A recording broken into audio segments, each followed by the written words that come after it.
Welcome in, everybody. Let's light this candle. Let's get going. What's going on? This is another day in paradise. Today is a Monday, the 18th day of May in the year of our Lord, 2026. Hope you're having a great morning, and I hope not the last 21 hours, but the weekend has gone well for you. I am Scott Beason, Big Sky Mountain Mosley here, making sure we can broadcast to as many people across the globe as is possible. The stream over at YouTube is on. Is it working correctly? I have no idea. So those of you who want to join us, if there's an issue over there, give us a call, 1-800-289-9228, 1-800-289-9228, and let us know how everything is going for you. Big Sky, how are you? Fantastic. It's a beautiful Monday. Fantastic. That was like the loudest coffee mug or cup I've ever heard. It was like, like you were taking a transmission out of a car. They didn't have the large size, so I had to settle for Junior Jumbo Petite or whatever it was. Good night of living. It's an all-day cup. Right? How was your weekend? Not too bad, not too shabby. It's warming up. We're trying to get into the whole springtime mentality. Okay. So all's well. How about you? It was a good weekend. No, not a lot happening. I did make the mistake of my wife and I, for the first time, well, I guess this is the third time in my life. My wife has never played. She used to play tennis. We went, and I'm embarrassed to say. You went and played golf? No, it was more embarrassing than golf. Really? We went and played the sport that the only way you can describe it to other people, it is ping pong, but you're standing on the table. That's really what this game is. That's tennis, right? No, it's pickleball. Oh, the new thing, pickleball. Yeah, pickleball. So you play with little rackets that are hard with a glorified wiffle ball. That's what it is. It's a wiffle ball. And it's on a little court. And that's what it is. It is ping pong, except the scoring is messed up. They have all these special rules. So my son has played a bunch of times. So my wife and I went and played pickleball with my son, his girlfriend, and my daughter, who was in town to do volleyball tryouts at the local high school where she coaches in the off season. And so she had done that, and then we went and played pickleball. And needless to say, your humble host is a little bit sore in places that that haven't been used in a long time. Because even if you go jog, which I don't do a lot of, or walk, that's not the same as going side to side or trying to go side to side and stop and hit a little wiffle ball. And my son was ill because he was like, "What do you want me to tell you the rules?" And we're like, "No, you just tell us as we go." and then it's goofy rules, okay? And so we're playing 2-on-2, which I guess is doubles. I guess they call it that. And it's just got these idiosyncrasies that are not like other net games. So it's not like volleyball. So my oldest daughter was like, "Why don't we just play volleyball rules? It'll make more sense." So you can only score when you serve.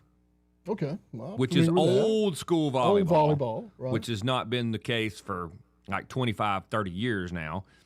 So you can only score when you serve, which I guess is kind of like, tennis is that way? Or is tennis not that way? I don't remember how tennis is. And you start, one person serves on one team, but then the second person on that team doesn't serve. If he loses his serve, it automatically goes over to the other side. And then the first person serves, whoever's in the right-hand side of the court, and then the second person serves. So when you go to the second servers, the whole team serves, and then when you go back, the whole team serves again, but you start back with the person who was the first server. And then the second. So for some reason, that first person gets an extra deal, which also didn't make sense. So, and we were terrible. So, we were complaining. We couldn't keep up with the score or whatever. And we're like, why is that? Or they went first last time. Why is this person going first this time? And they call out the score like it's your score, then the other team's score, and then the number of the server on the other team. So it'd be like 3-2-2. What? Yes. I'm already confused. And it's supposed to help you keep up. And so when the person serves, it has to hit the court on your side in the right little place. And then when you return it, it has to hit on the ground on your side too. So like in tennis, and you hit the big serve and you charge the net and you hope they dip it up and you're like, crash, slam it back. Oh no. You have to serve it, and then it has to come back to you and bounce on your side, and then which really messed me up because from the days of tennis, being taller and bigger, I would serve and then charge the net and dare you to try to get it by me. Try to put it by you. Yeah. Well, I charge. And then I'm like, oh, no, I've got to remember it's got to bounce on my side. And they just serve it back, and then it's past me, and I'm just like, son of a girl. And so he's mad because we don't want to listen to the rules. I'm mad because I stink. And but it actually was fun. But I do think the rules were made up by – because I call pickleball tennis for old people, and that insults folks. I mean, it's a fun little game. There's no doubt about it. It's a fun game. So my son, of course, wins. And so I'm like, hey, so let's come back tomorrow night. We'll bring the tennis rackets and the pickleball rackets. He's like, no. Might get a little too much speed going. Dad's a little better with the tennis racket than the kids who've been playing pickleball. So the next night we went, only he and I improved greatly, but he still won, which he loves. But it was fun. But pickleball so are the rules designed to keep it less aggressive, maybe not quite as fast? I think so. I think I think it's to tone it back just a little. But the people who are really good, and yes, I've insulted people I know on listen to the radio, but the people who are really good can make all the little dink shots. You know what I'm saying? The little dink right out of your way and kind of thing, and cut it back. And and you can't be in the kitchen. There's another little section. Where's the kitchen? The kitchen is the little. I missed if that. It was volleyball, it'd be the 10-foot line, but in pickleball, it's this little section up close to the net. So you can't be too close to the net when you want to kill the ball. Like in tennis, you can stand right at the net. But you can't, which tones it back a little bit. So it's toned back, and people are like, well, it is fun.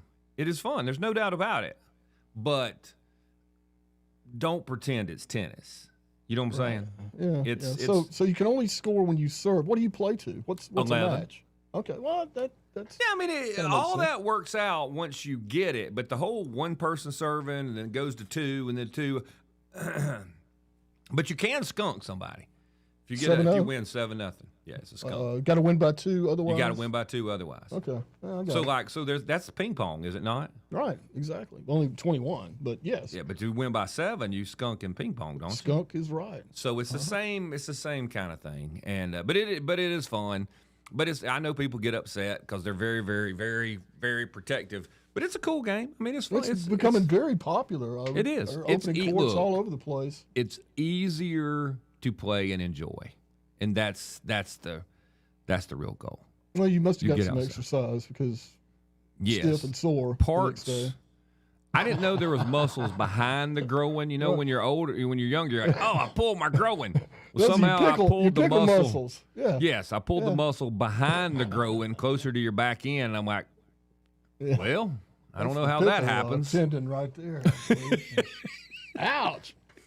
What was that? So that is what happened, and so it was good, but it's not this. It's not the same, but it's a fun game. But it really is. You're going to become a pickleballer? Probably because I'm old. And, here's the deciding factor. What did the wife think of it?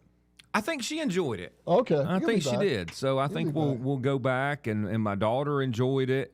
We used to make fun of her. Like the first time she ever played tennis, she hit herself with a racket in the leg, trying to cut it. She's a tall girl. Yes, but she's very athletic. So, so she was good. I mean, she had never held a pickleball racket ever in her life, and she played well. So it seems like something that we'll probably play. The problem with my family is they're all very competitive. I could have guessed. And so that. then it's not going well for one person. They get mad, and they might have got it from their dad, but they like to talk trash a little.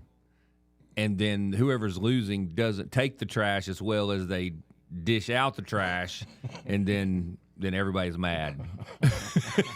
And heaven forbid somebody mess up the score. You're cheating. So Yeah. I know my family's the only family that has any of those issues, but we got to take a break. Lots of stuff to do today. Day before the primary elections here in the state of Alabama. We will be right back.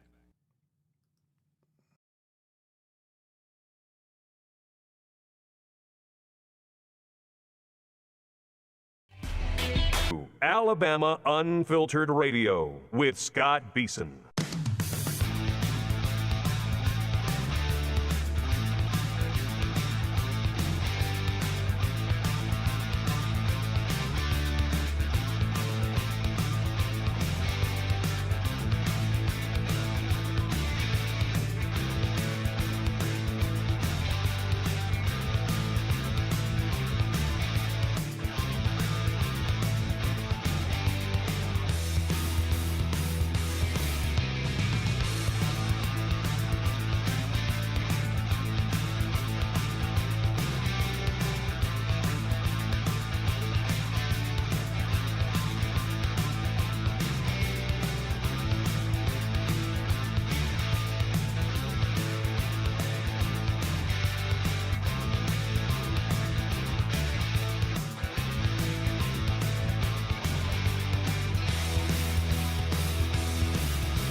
Welcome back into the program, everybody. Alabama Unfiltered Radio. I'm Scott Beason. The number here, 1-800-289-9228, 1-800-289-9228. Well, the primaries are tomorrow here in the state of Alabama, which means we'll have a short respite before the television and radio ads begin again for the runoffs, and then we'll have a short respite after that before the special elections, special primaries for the districts affected by the redistricting plan as we go back to the original version that the legislature had passed, which has 6 Republican-leaning districts and 1 heavily Democrat-leaning district. And so that is where we will be. Lots of stuff happening.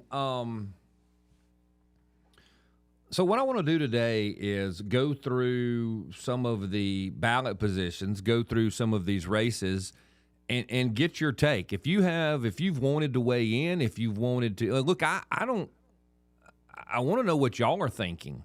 Really, I have my opinions. I don't want to, I don't want to necessarily sway y'all for candidates. My job is to be a commentator. Scott, though, you've had a couple of candidates on your show, yes. And those candidates reached out to be on one of the most listened to programs in the state of Alabama, which was smart on their part. But I'll tell you what I don't do. And look, everybody has the way they do shows, all right? I don't try. I want y'all to listen to the show because you're a part of the show, we're a part of the family, and you enjoy what we do here. We may, begin to have more people on from time to time, but I don't try to fill the show with people so I can say I had them on the radio show. The goal of this program is informational and entertainment. And if I'm just out getting every politician I can possibly get so people say, well, Scott had so-and-so on. Look, here's the deal. We can get just about anybody on we want, probably short of the president. But U.S. senators, congressmen, state senators, attorney generals, secretaries of state. I'm not sure the governor of our state would want to be on my show, but that's because we might ask too many questions. But we can do that. We have that kind of reach. But it's really, frankly, kind of boring at times because so often they come with their prepared message. That's why they're wanting to be on the show, is because they have something they want to say. They've kind of made some news. Then people reach out to them and say, hey, I want to ask you about the news you made. That's what happens. So you already know the news story, and then you get to hear them repeat whatever it was that made the news first, and then so you get it twice. What I want to do is talk about what was said, talk about what made the news, listen to you, and find out what you think about what was said, which to me is much more interesting than the elected official repeating their version. Now, what I do enjoy for the people who reached out to us, Jay Mitchell and Pamela Casey reached out to us, both of them running for Attorney General, is enough time is given to them so you can get a kind of a feel for who they are, a little bit more about what they believe in, those sorts of things. So we have a number of things going on. There is a story over at 1819 News. The backdrop of the elections here in the state of Alabama, Daniel Taylor has a piece, American Conservative Fund. I kind of make fun of it and make fun of a bunch of these PAC names like, birthday cake and free money for Scott and Sky and for all Alabamians. A better day for Alabamians and an easier job for you, PAC, that kind of stuff. You can call these things anything you want to. So American Conservative Fund. What's conservative about it? I don't know. That's just what they named it. It's like some of these liberal entities. What's the one, Scott's is it People for the American Way? I mean, who's going to be opposed to the American way? What's the American way? It's whatever the people who are running that PAC decide it's going to be, or that organization. So the American Conservative Fund spends heavy on Facebook and Google ads, millions on non-federal media production. Now, my understanding, here it is. The Virginia-based American Conservative Fund registered with the state of Alabama in January 2025 after receiving a $500,000 donation from Win for America, a PAC funded entirely by gambling interest, including DraftKings, FanDuel, and Fanatics Betting and Gaming, according to Federal Election Commission records. Now, here's the thing about some of these gambling entities. It still bothers me that we on the right ever began to use the vernacular that was made up by the industry. You know, we quit saying gambling, Sky. Gaming now. It's gaming. Yes. And I always said, no, gaming is on the Atari, because that's how old I am. Gaming is on the Nintendo. Gaming is on the PlayStation. Gaming is on the Xbox. Gambling is gambling. Oh, no, it's gaming, Scott. And then we were dumb enough to start calling it gaming. I used to have this like litmus test. If you called it gaming, then you were for it. Makes sense. You supported gambling because you were willing to change the word so that it was easier for people to swallow. To digest. Yeah. Gambling has all those negative connotations. Yeah. And here's the thing. Arose by any other You name. always hear the conversation from the look, y'all, anybody can be for whatever they want to be for. I'm just noting and commenting on how it clearly works. Oh, yeah. Because the people who are for gambling in the state of Alabama, hey, it's fine. What's your problem with it, Scott? It's awesome. It's good. It's wonderful. You know, we just need to do it because it's better. It's going to bring more revenue in the state. Well, if everybody's genuinely for it, and it's always everybody's for it. Everybody's for it. What's your problem, Scott? Everybody's for it. If everyone is for it, why do the groups that support it have to hide their identities and hide their agendas if everybody in the state is supportive of it? If I knew that 55% of the people in Alabama were for it, I would just come in wearing it like a banner, you know, like a flag around my shoulders. I'm like, this is who I am. This is what I'm doing. But they're not doing that. They're saying, hey, we're the American Conservative Fund, and it says the fund has received over $26 million, much of which has gone towards mailers and television, radio, and online advertisements. Recent unprocessed FEC records show that the ACF has spent $2 million on non-federal media production since February 9th. So it's being spent all over the state of Alabama, lots of money, and people are saying, oh, here's an ad for Scott. Oh, wow, he's supported by the conservatives. This is the American Conservative Fund. I think I'll vote for Scott because he's conservative. Yeah, sounds great. Now, why? There's a reason for doing that. Oh, I know. We got to take a real quick break. Lots of stuff to do today. You don't want to miss it. We'll be right back. Alabama Unfiltered Radio with Scott Beason.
Welcome back in, everybody. This is Alabama Unfiltered Radio. I'm Scott Beason. Before I forget, because it's going to be rocking and rolling the rest of the show, don't forget Brian Dawson's podcast, 1819 News, the podcast. You can find it over at YouTube or at any of the other places where you usually find your podcast. 1819 News, the podcast with Brian Dawson. You will enjoy it. The last couple are, as he would say, bangers. Wow. I don't even know what a banger is, guys. Is that a explosive. music term? Explosive. Yeah, it's usually pretty intense on a regular day. So really? Watch out. Yeah. If Brian says these two are bangers Yeah. compared to the usual ones, you need to go and check that out. You will enjoy it. 1819 News, the podcast. So the rest of the story on the American Conservative Fund, what I want people to take from it is I can call a PAC, a political action committee, I can name it anything I want. And I can say literally things like birthday cakes for everyone's mom PAC. Well, who would oppose birthday cakes for everyone's mom? Most people love their moms. Some people have terrible moms, but most people love their moms. Flowers and cake for moms PAC. I'm for that. That doesn't mean I could literally be for taking away flowers and cake from moms. I can name it whatever. So that's one of the things is when we see these mailers and you even think about who's paying for it, check and see what the name of the PAC is, but don't be impressed. So the American Conservative Fund is the pro sports gambling PAC here in the state of Alabama. Now look, y'all know that I haven't changed. I think legalized gambling is a bad societal policy. It's bad for communities. It's bad for families. It does not make a community or a state stronger. It just does not. The history of the United States is we have legalized and then made illegal gambling a couple of different times. There was a reason that gambling was made illegal because people saw what happened. It wasn't because a bunch of Baptists were like, oh, we got to stop this. Everybody loves it but us. We're 20% of the country or whatever, and everybody else loves gambling, and then we want to make it illegal. That's not how it worked. People realized it was detrimental, and they said it's not good for our communities. And then, years and years and years and years and years pass, and someone comes along and says, hey, you know what? You could tax this, and I know you really want to help your schools. And if you'll let me make hundreds of millions of dollars, the state will make tens of millions of dollars, and you can help your children because I care so much. And we fall for it over and over and over. You want to know one of the ones that was the biggest we fell for it, one Sky? Which one? Did you know that, and this is going to make people angry, because look, I'm not mad at you. All right, let me go ahead and say it. I don't believe drinking alcohol is a sin. Okay, let me just say that because Scott Beason, you're get that up front. Okay, straight up front. I do not think drinking alcohol is a sin. I do think being drunk is a sin, and I also think God says, "Hey, look, I'd rather you be quote drunk on the Holy Spirit than on the other spirits." Okay, that's fine. So you see, I'm not saying what you're doing is bad. Okay, I'm not mad. You go to dinner with me, you get a drink with dinner, we're all good. I don't even think twice about it. I'm busy thinking, did I really pay $3.50 for that Coke? That's what I'm thinking about. And I might be thinking, wow, I'm mad about $3.50 and he just paid $12.50 for that little bit of drink. That I might think about, but there's no judgment here, okay? But have you ever been told that prohibition actually worked?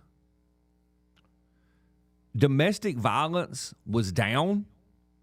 Alcoholism was down. All the negatives from alcohol were greatly down. Now, the news stories were about, hey, but you know what? There's a few people sneaking out to Bangor, Alabama, where there's a cave and they got a nightclub out there. You won't believe it. There's probably 100 people out there. It's everywhere. They got a speakeasy over here, and oh my gosh, everybody's still doing it. And you know what? We just need to tax it, and we'll make millions. There'll be so much money, we'll never even have to raise taxes again. It's unbelievable. We promise. If you'll let us sell this legally again, now that we are pretty much and totally in charge of the system since the government shut it down, now we're totally in charge because we're the only ones willing to do this. We'll make billions. But, man, y'all won't even have any more problems. The schools will be great. There'll be law enforcement everywhere. There won't be people, they're just drinking anyway. I mean, why are you mad at them? They're going to do it, so it's going to be good. That was the promise. The promise was you're not going to have any more problems. The government will have plenty of money. You just got to legalize it. Bo and Luke Duke won't be criminals anymore. It'll be good. So we did it, right? Right. And we ended up with all the things that had gone down because we don't, and then what did we do? We're like, you know what? Now we must stop domestic violence. You mean the domestic violence caused by the alcohol that we just re-legalized? Yeah, but we're getting taxes on that. So now we'll spend a bunch of money stopping domestic violence that we just restarted. Okay, Scott, I don't want to hear about that. No, I don't want to hear it. So you fast forward. What was the argument for why we needed more gambling?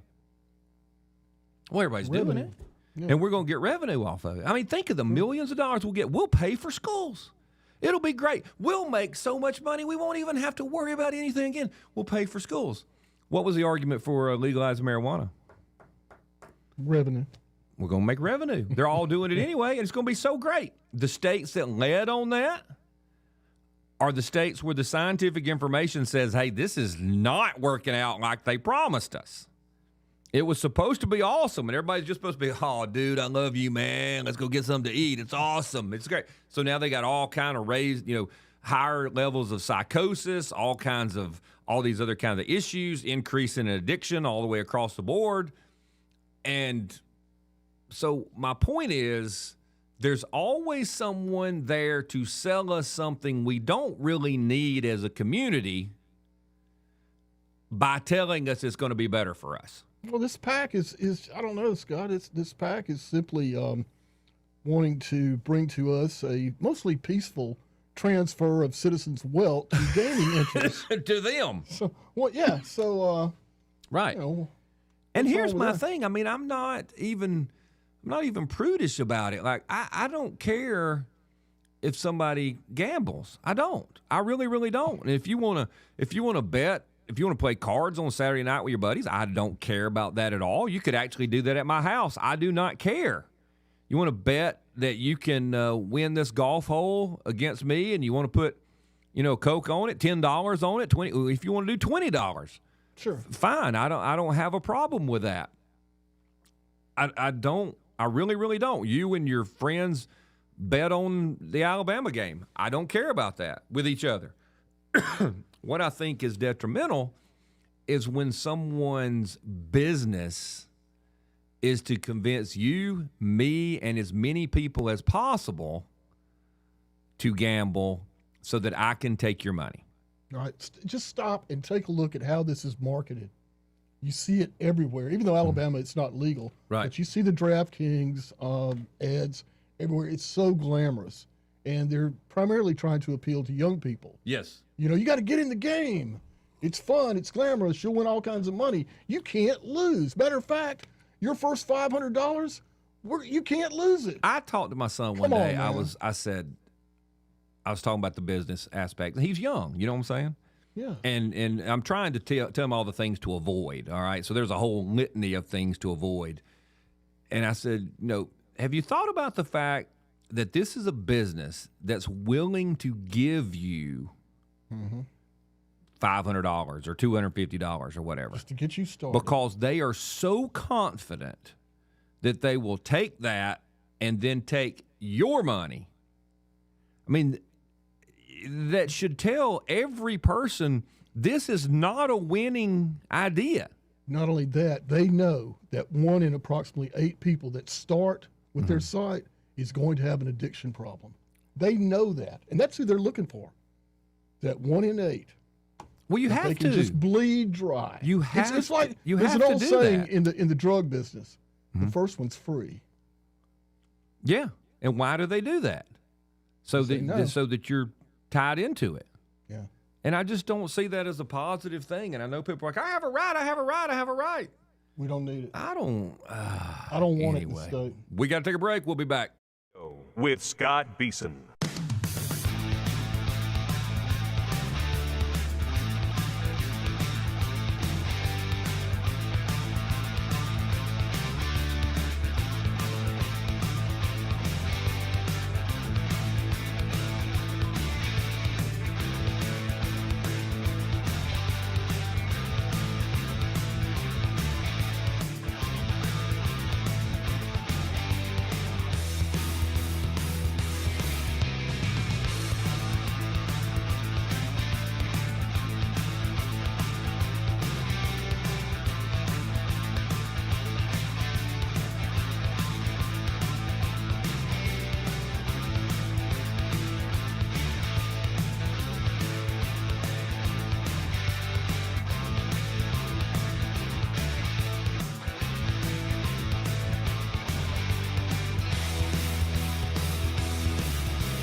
Scott Beason, president of ARP, Alabama Recovering Politician. Program, everybody. This is Alabama Unfiltered Radio. The people want to know, And look, this is the way I see myself, because I'm like that too. We as adults, oftentimes, I was telling Sky during the break, we're just children with some more years on us.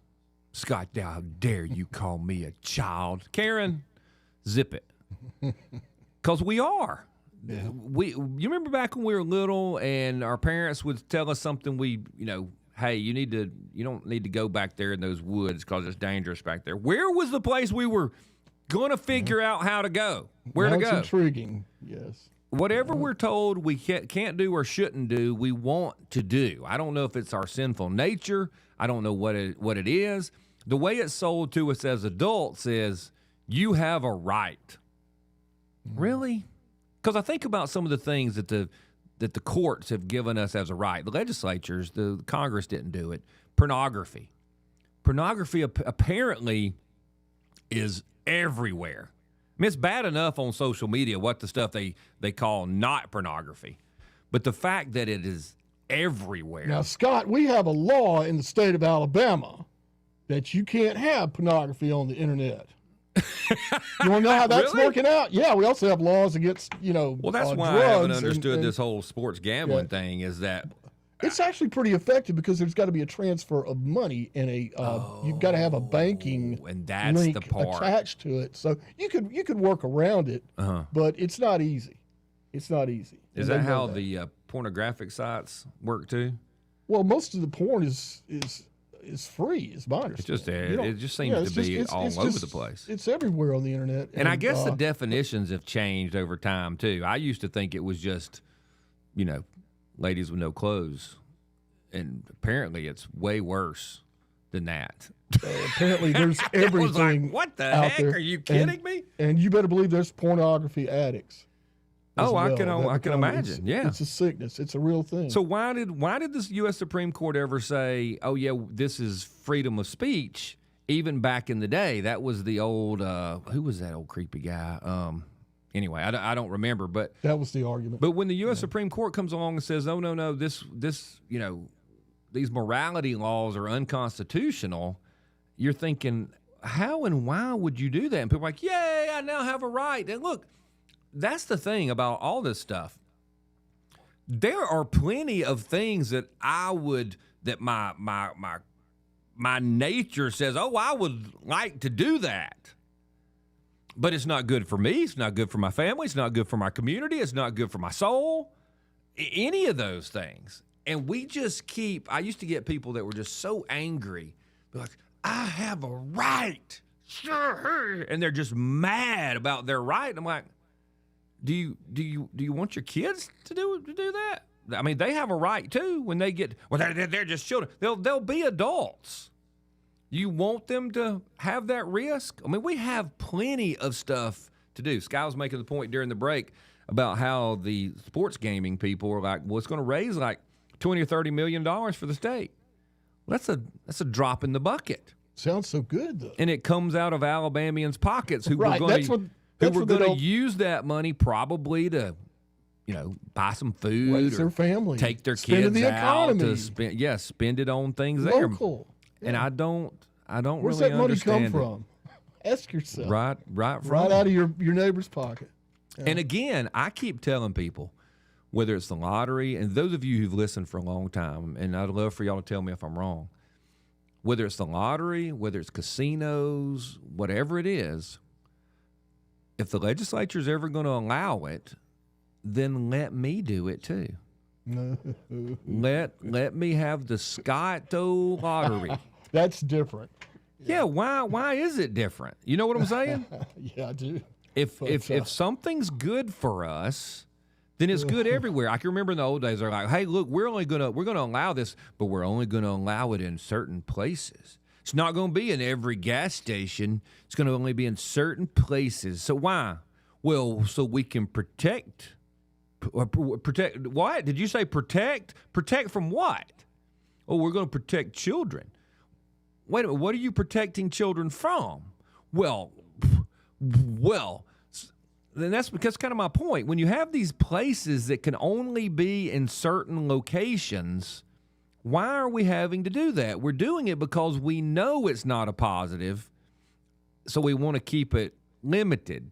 So we'll let the fire ants, we'll let the termites in the house, but we're going to keep the termites only in the northwest corner of the building. Right. Because it won't cause any other problems whatsoever. And there are things that some of us, and I actually think we ought to think of it this way.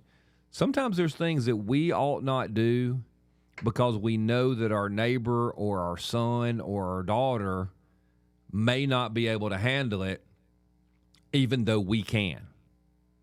And I think there's some well, see, if I use this example, people will say, will close their ears because they don't want to hear the example.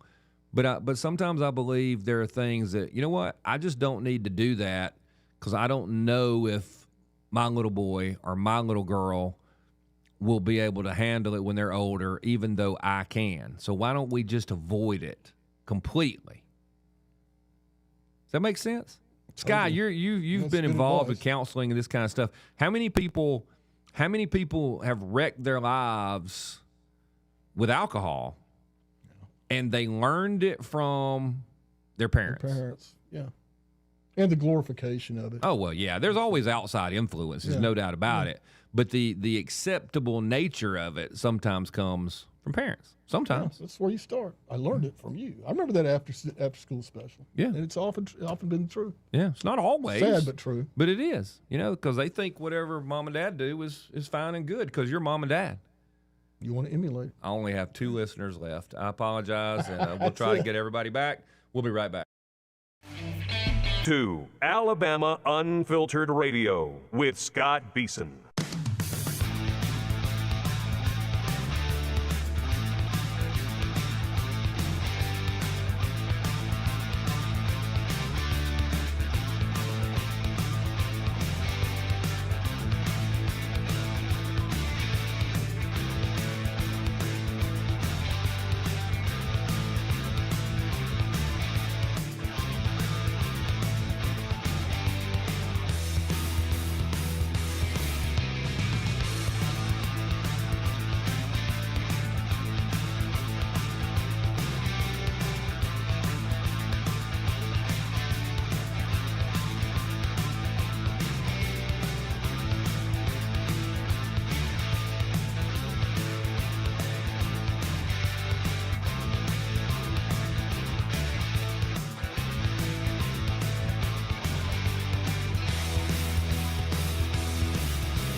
Scott Beason, president of ARP, Alabama Recovering Politician. Welcome back into the program, everybody. Good gracious, starting off the second half of the show, we'll have to get to this state politics. I've got a couple of national stories I'd like to do as well, but we have the big primaries here in the state of Alabama tomorrow. Let's get out to some of your phone calls. We got, what's the order on this, Guy? What do you think? Joe is on topic with the gambling. Let's go with Joe. issues. Joe, welcome to the program. I hope you are well. Good morning to you.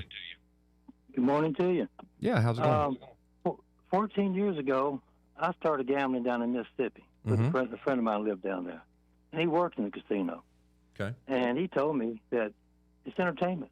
How much you want to pay for entertainment? Mhm. And that's the way it was presented, you know. Of course, I come up here, and, of course, the gambling establishment was here 14 years later and $40,000 later. $40,000 later. Mhm. You can go to a The lot easy of money movies for that. addiction, Yes. Yeah, the entertainment and the easy money addiction creeps in. Even though how smart you want to be to outsmart those computers, outsmart those things, outsmart everything, timing and all that. I mean, they control it. Yes, sir. And I learned from a source somewhere. I wish I remember where it was, but it seemed to be pretty general and reliable. That they have to have a 35% by law vulnerability rate, potential of losing. Now, when they program that in, I don't know if it's the low peak times when people are there, but they have to have that in place somewhere to be legal. Yes, And sir. where they place it and where the computers punch it in, wherever. There's no way you can win your gambling backs by going to the casino. I mean, win your losses the back. thing about it is, especially when it comes to, they're not even really slot machines. I guess slot machines were kind of at least a random thing. Now they're computerized. Mechanical. Yeah. And I mean, what are the things you've always heard? They don't build casinos off winners. You got to have losers to have a profitable casino. And People need to go in there and and they ask just- for their win-loss sheet, and they'll see how much computerization's done. yeah, and they just need to know that, look, statistically, yes, you've got a friend who says, hey, I won so much money. And yes, you can win a couple of times. But even like for me, I know that I'm not going to win. But say it's the lottery and it's a $500 million. My wife and I might buy a ticket. I mean, I might as well set my money on fire. But you know what gives me? There's that little bitty draw, Sky, that says you might win, Sky. You're buying a dream. Yeah, Losing you money, are. I didn't mean, and so, I mean, I know it's not going to happen, but still, so I can imagine somebody who's really addicted to it, that little bitty voice that says, this is the time. I know you lost every other day for the last 6 months, but you're going to make it all back today, and then everything's going to be good. And once you do, then you can quit. Reinforces you to do it again. Yep. Joe, man, that's a great call, buddy. I only go in for the free play. And I'm finding because I'm not putting my money back in, I'm getting less and less free play. The computers are telling them all kinds of stuff. And I listen to people around me, and they're feeling the same thing. I hear them talking with each other. Yeah. That the computers, and imagine when AI gets in here, it'll get even worse. Oh, it'll know who you are. AI is going It to already does. scan your face, With your card, yeah. knows what your proclivities are, what your likes Tendencies, are, your tendencies habits. are, and it is Exactly. going to craft it. The whole experience will be crafted to take your money. Yeah. You got a card you punch in, or you don't get all the credits they give you. Wow. Yeah, be careful, people. Yeah. Oh, I never Watch thought out. about Be that. careful. Thanks, Joe. Part of the giving you something for free, Sky, is so that you're not anonymous. So Oh, yeah. now Got they your can tie your registration. name to all the information that they have on you, so they can send you a thing that says, hey, I know you like some beef brisket. We have beef brisket here next Friday night. And for mine, Yeah. and mine The might comps, be different. the Mine free might be stuff, you're pizza. important. Sure. Yes. I know. I've always. I probably know more about gambling than the average bear. Uh-huh. I used to. I don't gamble anymore, but I have a lot of stories. One of my favorite films, Okay. particularly about gambling, is Let It Ride, Okay. horse racing, and Richard Dreyfuss, great actor, is a habitual loser. Mm-hmm. And he finally says to his wife one day, Terry Garr, he says, I finally figured it out. It's not my gambling that bothers you. It's my losing. No, And it's that's the so problem with true. gambling. Yeah, it's so true. Let's go out to Red Top. Red Top, welcome to the program. Thank you for listening. Happy Monday to you. Red Top, Red Top. come on in there. Well, Did he get us on the? Hey, he's locked in. Let's go to. let's go to Charles the First of Dewey. Charles the First, welcome to the program. Happy Monday to you. Hey, happy Monday. Hey, I Charles. was going to tell you, Hertz-Hatchie's got Senator Ledlow's going to be on YouTube premiering after a while. He looks like Mark Twain back in the day with the hair and the suit. And I all always that kind knew of stuff. Senator Ledlow looked like Mark Twain. Mm-hmm. Yep. Yeah, and he's gonna be asking for votes and talking about residency, and that's how come.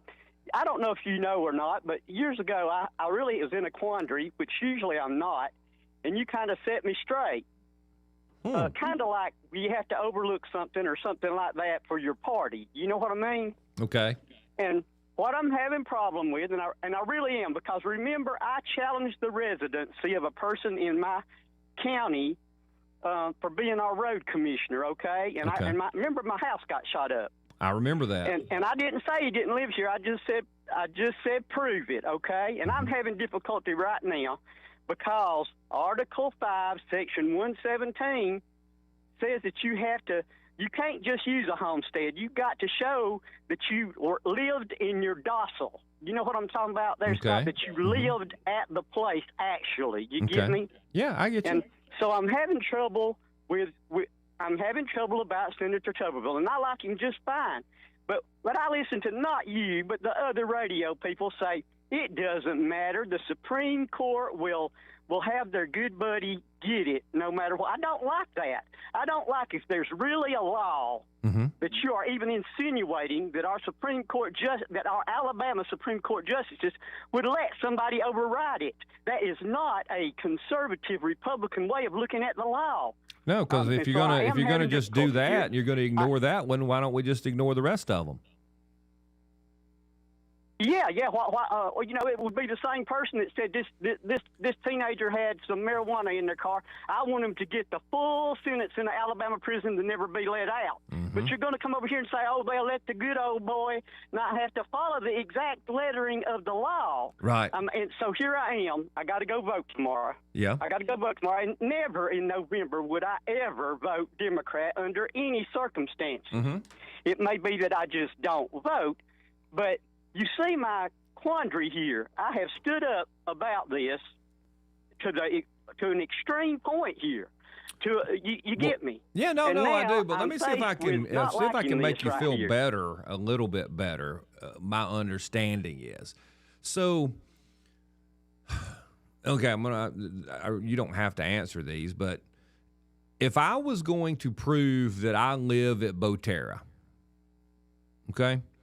How would I do that? Well, I would have to show that I researched that. Yeah, that I own Boterra, right? And you probably know more about it than I do. So how do I prove that I live at Boterra?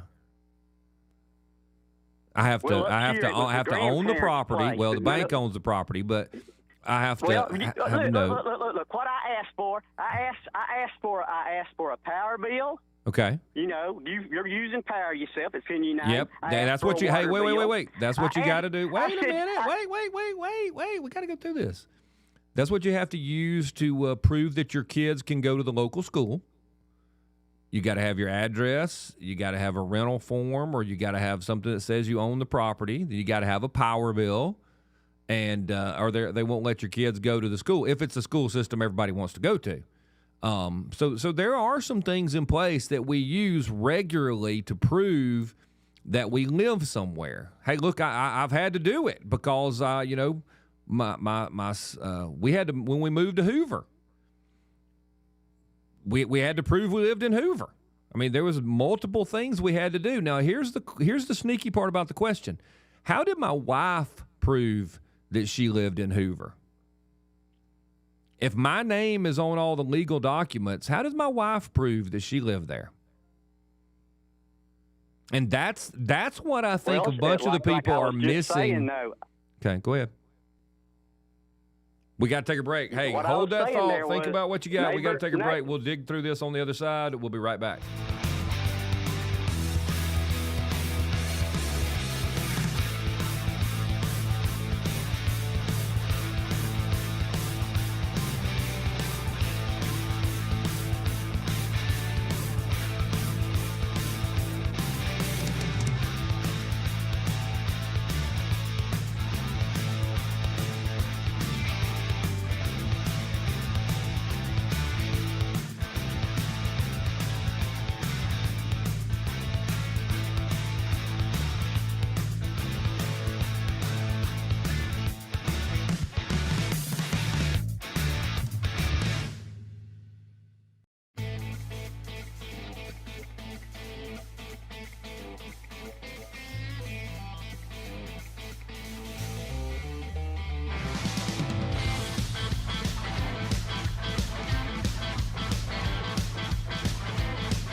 Alabama Unfiltered Radio with Scott Beason.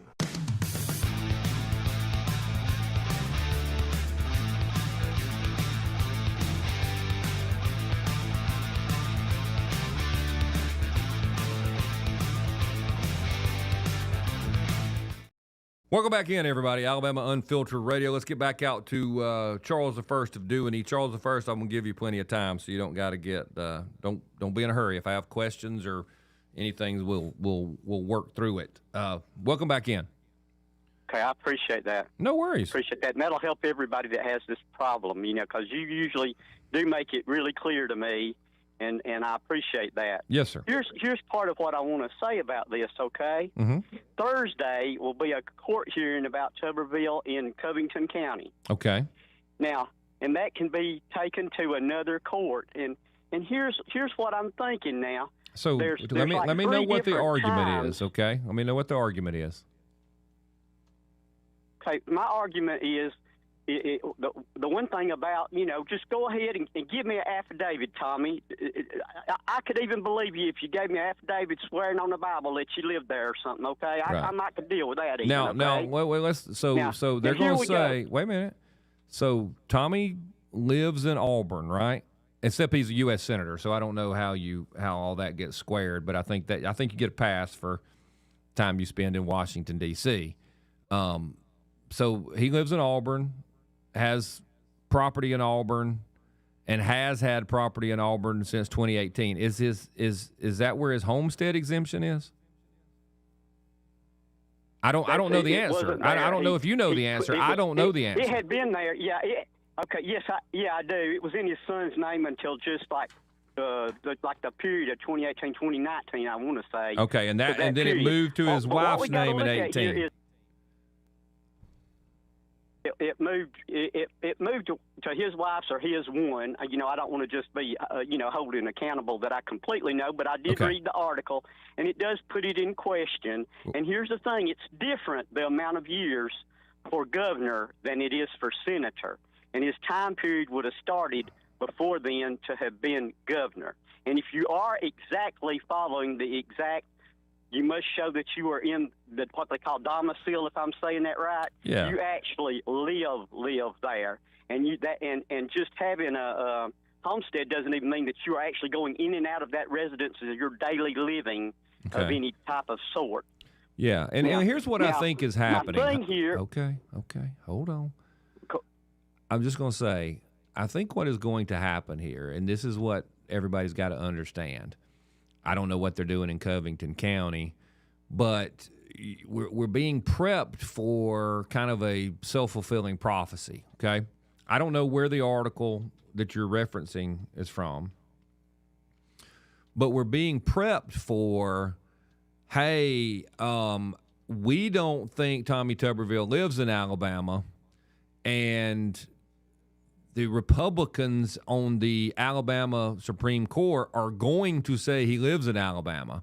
And if they say he lives in Alabama, they are lying to you, and we knew they were going to say it the whole time. It is kind of being cooked up to prove to folks who want him to not really be legitimate that if the Supreme Court says he is legitimate, well, they're lying to you too because they're all Republicans. So always be prepared that this is all about spin and politics. Now, the 2018 date for his wife, I don't know how anyone proves for people who have wealth, how do you prove where someone's going to live? And I'm not asking you that. I'm asking me that and all of us that. How do we prove where someone lives? If I had a place at the beach, which I do not, or if I had a place at the lake, which I do not, I would probably spend a bunch of weekends there. I might spend most of the summer there.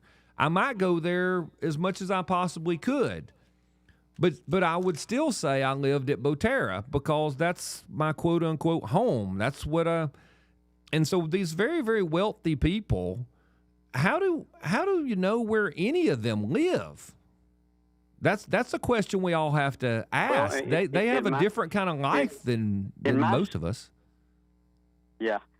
Well, in my situation, I was very nice. I didn't say he didn't live there about this commissioner candidate. Right. I did do a little research, though, that his family and all the places he'd ever been was a whole different area of the county. And remember, in my county, the whole county votes at the end, and more people knew him in a more metropolitan area to make my little area being his.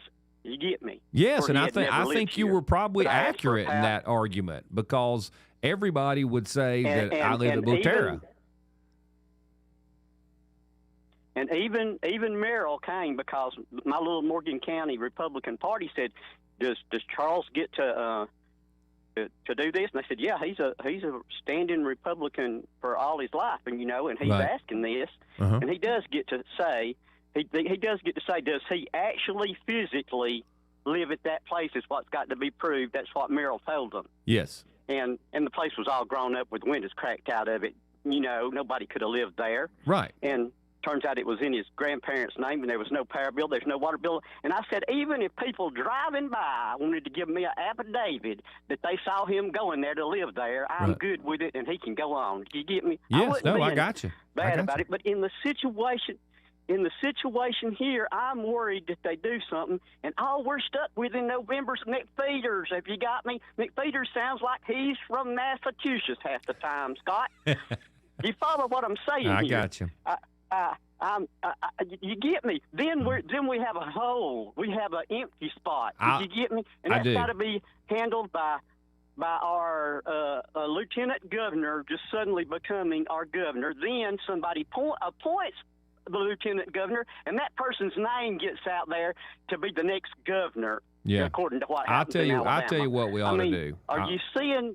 I see what you're saying, but I do think that Tommy meets the legal requirements, and I think that's what's going to happen. I don't think this is one of those things where they've missed it. I think Doug Jones would like to cause a problem. The Democrats are going to try their best. That's the way they do. But I'll tell you how to fix it.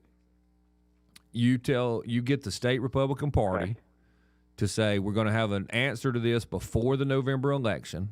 And if Tommy Tuberville is deemed unqualified to be governor of the state of Alabama, we are going to make Scott Beason the Republican nominee, and you'll get Scott as governor instead of Tuberville, if that's what you want. They'll do it real quick, won't they? They will back off in a heartbeat. Mm-hmm. No doubt, because what you won't get from me is any comments about how the legislative leadership told me what was the right and wrong thing to do. Absolutely, and you do see, I like to think things out, unlike our legislators. Mm-hmm. I like to think about what are these possibilities and what situation might we be in, and get what I mean. I get what you mean, man. No, it's a risk, but I don't think it's a big risk. What do I do tomorrow, though? What do I do tomorrow? Do I just not vote for governor, or? No, you vote, and rest assured that the 7 years has been met, and they're going to try to wiggle out and all this kind of stuff. But I don't really think it's an issue. I really don't. And I've thought about it like you have. We got to take a break. Charles, the first to do any. I appreciate you, buddy. God bless. We'll be right back.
Scott Beason, president of ARP, Alabama Recovering Politicians. Alabama Unfiltered Radio with Scott Beason.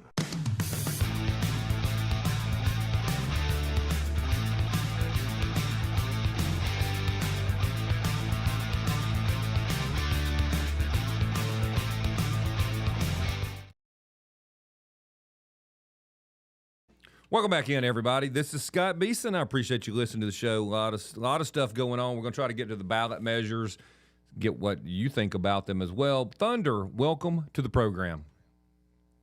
Oh. Hey, Thunder, how are you today? I appreciate it. I am doing well. It's a beautiful Monday. It's rather warm outside, but, we all need that. And evidently it has gotten that other gentleman all hot under the collar. Yeah, he's just worried. And I understand he's being worried, but Senator Tuberville has proven that he's an Alabama resident more than once. I agree. This man brings it up at every time he gets the opportunity.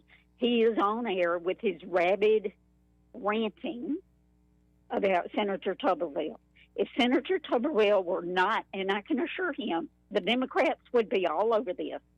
If he were not a resident, there was no way that he would have been in Washington for more than 2 months, much less all the years that he has been in Washington. Well, what they're going to argue, and the Democrats...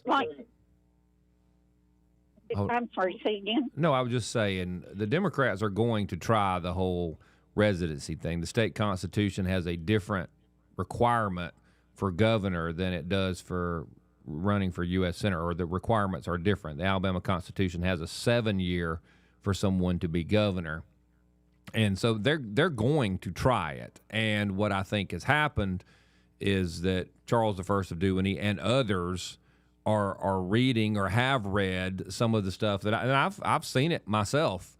Some of the liberal things on the internet do make it sound like, oh my gosh, it's a real question, and we're gonna, it's gonna have to be explored, and those scumbags on the Republicans on the state Supreme Court are gonna rule with him erroneously. So, I mean, I understand the thought process, and that's why I'm trying to kind of ask, and you may know better, Thunder. I mean, if Tommy's wife has or if they have a homestead exemption in Alabama and they live in that place, or say they live in that place, I don't know how you don't say he doesn't live in Auburn. Yeah, you can't. Right. If they have, they may have multiple homes. My ex-husband's parents had a cabin up on Lake Lure when we lived in North Carolina, and every bloody damn weekend and every bloody damn summer we were at their cabin. Right. In Virginia. We didn't own it. Right. But we were there. Right. Well, he can have multiple places anywhere he wants. Yes. The man has the money. The man has made the money. The man didn't just make the money in Congress. He had the money before he went to Congress. Correct. He had these residencies before he went to Congress. Mm-hmm. I agree with you. And therefore, if he wants to spend his time on the weekends in Florida or anywhere else, I don't care. The man has yet to do one thing that is anti-American or anti-Alabama, for that matter. I agree. Why are you complaining about it? Why does this man keep harping on it? Well, this is ridiculous. All he does is add a lot of stupid fuel to a non-existent fire that should never have gotten started in the first place. If he doesn't like Tuberville, then maybe he needs to keep rolling tide. I don't care. But stop attacking this state, because when you attack Tommy Tuberville in that manner, you're attacking the state. Thunder, thank you. You don't like it? Leave. Thank you very much. Appreciate it. Yes, ma'am. Appreciate it. Bye. No worries. Have a great day. Just going to leave it there. Let's go to Red Top. Red Top, welcome to the program. Happy Monday to you. Great thing about not owing anybody any money, you don't get any mail anymore. That's true. Only junk mail with people. And another great thing about owing anybody any money is I get calls constantly. Red Top, we have got $250,000 for you right now. This must go on every day, man. Well, good. I need to take some of these people up on this offer. Now, very quickly, Scott, this is the only reason why we don't want the Scott Beason lottery. You want to hear it? Wow. Yeah. Because you would keep talking and you would never get to the number. Well, you know what I can't figure out is why people want me to stop talking when I'm supposed to talk for 15 hours a week. Oh, yes. No, we didn't say you were supposed to talk for 15 hours a week. But it's fine. We're I supposed to just let wanted y'all say talk for that was 15 funny. hours a week. My bad. And let me tell you about I do like horse racing and dog racing. Oh, I love I it. wouldn't bet on it because it's too complicated. But that Preakness Stakes was that gray thoroughbred won Saturday. It is very rare to have a gray win a thoroughbred race like that. And that horse was huge, man. He looked like he was 17 hands. Do you know what that means? 16 hands, 17 hands. I do, yes, sir. Yeah, so one hand is 4 inches. That's a tall rascal right there. Mm-hmm. So you tell me gray horses now- are slower than other horses? No, it's just rare to see a gray thoroughbred. Yeah. No, I agree. I understand. It really is. And as a matter of fact, where I'm working out now in Pike Road is next door to an older customer of mine who is an Olympic English rider trainer. She's an Irish lady. And you talk about a barn full of expensive horses. They're all thoroughbreds. Everybody's got a thoroughbred out there. Well, there are no cheap thoroughbreds, are there? Not that I know of. Yes. And I like horse racing people. They're really smart, especially the women are beautiful. But I don't know. Tomorrow when I go vote, even though I'm not a Republican or an independent, I'm just going to vote on the amendments. Okay. Does that affect my voting in the fall? If I do, does just my presence voting at this Republican primary give the state the impression I'm a Republican? It does, doesn't it? No, it does not. Okay. So that's cool. Go vote for just the amendments and get out of Dodge, right? Yes. Now, wait. I need to check and see if the amendments are on a separate ballot. But either way, even if it was on a Republican ballot, you don't have to vote for any of the offices, and you can vote for the amendments. It wouldn't matter. And the only way it would affect you is if you wanted to vote in the runoff elections in a few weeks. But as far as the fall goes, it doesn't matter how you vote in these primaries. If you vote Democrat, if you vote only the amendments, if you vote Republican, it does not matter. Anybody and everybody can vote in the fall because that is the real election. Primaries is the state facilitating party functions. That is not the, quote, election. I thought the state passed a law that if you vote Republican in the Republican primary, you can't vote Democrat in the general election. No. It does not matter. You can vote however you want to vote. There's a lot of people who have that misconception. No, you could vote Republican, and then you could, in the fall, you could vote for all Democrats if you wanted to. That's what Democrats that cross over do, Red Top. They come in, they vote in Republican primaries, they choose the squishier Republican, and then they vote for Democrats in the fall. Well, they sure do, and I thought they put a stop to that. But in some states, or is that not the case in any state? I thought they put a stop to that. They talked a lot about it, didn't they? Yeah, the Alabama legislature does not want to put a stop to Democrats voting in Republican primaries because a lot of Republican legislators are elected by Democrats voting in Republican primaries. They got the closest they ever came, though. Yeah, they were It's right so there. Close, right there, at it. Red Top, right there. They like to get it. They like to get it right to the edge so they can tease us for the next session, don't they? That's exactly right, and all of them can swear how they voted for it. Thank you, guys. Thanks, buddy. Yeah, I don't think everybody can hear me today for some reason, Sky. I don't know. We got some weird, little out of sync thing going on. We do. with the, And it with seems the to be calls. across the board now. So I don't know. So here's the I wish somebody would call me and tell me. The amendments should always kind of be on a separate ballot, or you should be able to have an amendment ballot in the primaries, but I don't know that that's the way it's being done. It might be on the back of the primaries. You may have to choose one. But that doesn't matter. I mean, it doesn't register you as anything. But on the other side, after this break, we'll go over the two amendments that'll be voted on, amendments to the Alabama Constitution. I'll give you the language. One of them seems okay to me, and the other one, I have no idea why they're doing it. We've had a lot of requests for that? clarification on this, yes. Okay, well, we'll do that on the other side. We'll be right back.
Scott Beason, president of ARP, Alabama Recovering Politicians.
We are back, everybody. Welcome to the program, Alabama Unfiltered Radio. I'm Scott Beason. Thank you for listening. Thank you for watching. Don't forget you can find us over at YouTube.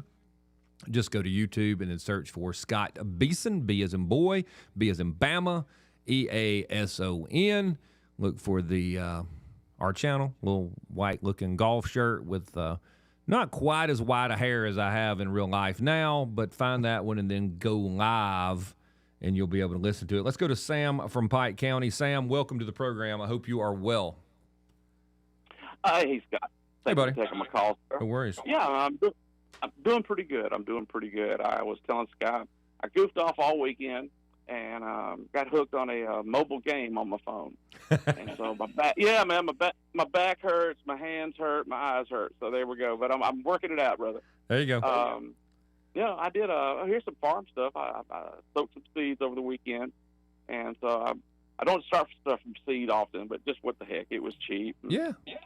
We'll see if it come up. Are they heirloom seeds? So you'll be able to get some more if it comes up and makes.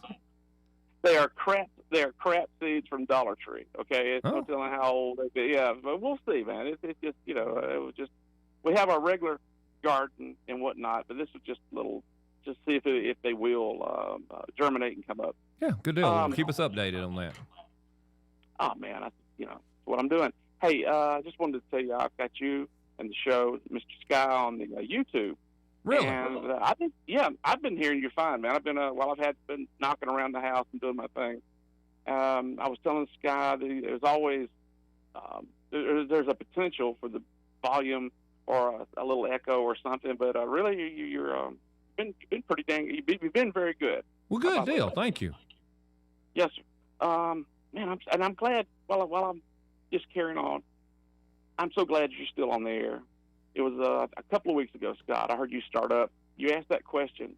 Why are white women so crazy? I believe that's what it was. And you did a show after, and I couldn't get to a phone. Man, the question that has no answer, the question that has many answers, the great. Yeah. Anyway. I think it was liberal white women. Liberal white women. Sam. Yeah, I think it's the poisoning of the hair. That's what I think. You think it was the hair dye, the bond streaking? Yeah. Yes. Yeah, that pink and purple. It's just that's not good for you. Nasty. Oh, but man. Listen, I called to let you know your show sounds good. All right. Hey, I appreciate it, buddy. And you, Scott, Yeah. Fella. What did they say about Gavin Newsom a while back? His hair was seasoned with silver. There was somebody giving him compliments. Really? See, a man at ease in eminence. Yes, God, you're at ease in eminence. I appreciate you, Sam. All right. I I'll talk to appreciate y'all it. later. Thanks, buddy. Good Thanks, call. man. Look, I am not worried about my hair, whether it's gray or whether it's got cowlicks that are unmanageable, which has been my story of my life. At this point in my life, I'm just like, please hang on. I want all the cowlicks, all the things sticking up everywhere. Just hang in there, baby. Yeah, those are good problems to have at this point. Hang in. I will take the cowlick any day. Ballot questions for the state of Alabama, the constitutional amendments, the actual wording of the amendment. I think this is ballot statement 1, constitutional amendment 1. This is 1. Here's what it will say on your ballot, at least the important part. I'm not going to say the yes or no, okay? Currently, a judge may deny bail to a person charged with the following crimes. So the judge can say, hey, you don't get bail, you're not going to get out, we're keeping you here because we don't trust you. Capital murder, regular murder. I added the word regular because it should be. Capital murder, kidnapping in the first degree, rape in the first degree, sodomy in the first degree, sexual torture, domestic violence in the first degree, human trafficking in the first degree, arson in the first degree, robbery in the first degree, terrorism, and aggravated child abuse. So it's all that is doing is giving you, hey, this is what a judge has the power to do today. Okay? Currently. Okay.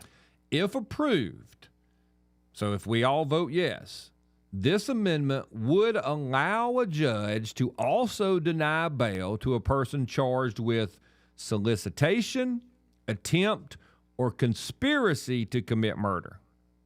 So if they just find out you're planning on murdering somebody or you're hiring somebody to commit murder, you can be denied bail. The amendment would also allow a judge to deny bail to a person charged with shooting or discharging a firearm, explosive, or other weapon into an occupied dwelling, building, railroad locomotive or car, aircraft, automobile, truck, or watercraft. So I'm looking at it and I'm like, okay. I mean, I get it. More discretion for the judge, depending on the severity of the. That's kind of what I mean. It would issue? Is that allow what him to do it, right? Now I always get a little.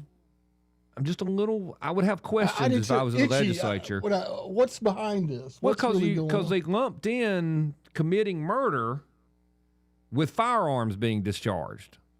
I see.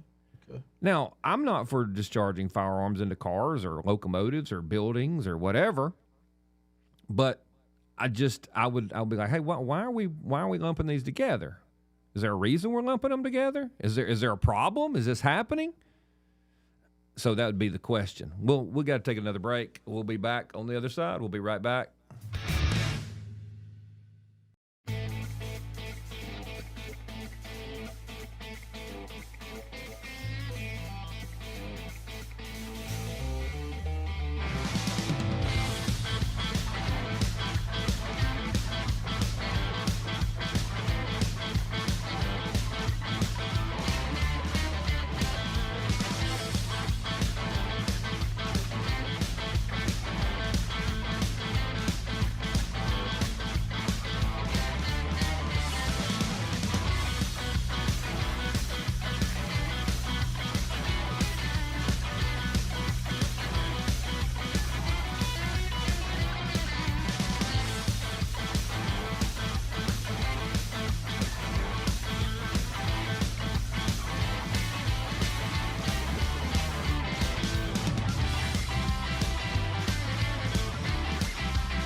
Scott Beason, president of ARP, Alabama Recovery. Alabama Unfiltered Radio with Scott Beason.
Welcome back into the program, everybody. This is Alabama Unfiltered Radio. I'm Scott Beason. We appreciate you listening. We appreciate you watching the program. Sky, what you thinking about? You pondering? I'm just counting down some numbers and seeing how the scheduling's going. Is it going good? Is it going good? Yeah, Going pretty good? good. Yeah. Pretty good. For a Monday, it's not Yeah, bad. no, absolutely. I had somebody say, hey, it just seems like the show is just like going to break all the time. I said, it's mostly because it's so fascinating, so interesting of a show that moves it quickly. just goes by. Time flies when you're having fun. So we're going through these these amendments to the Constitution. And, I would have questions on this one if I was in the legislature.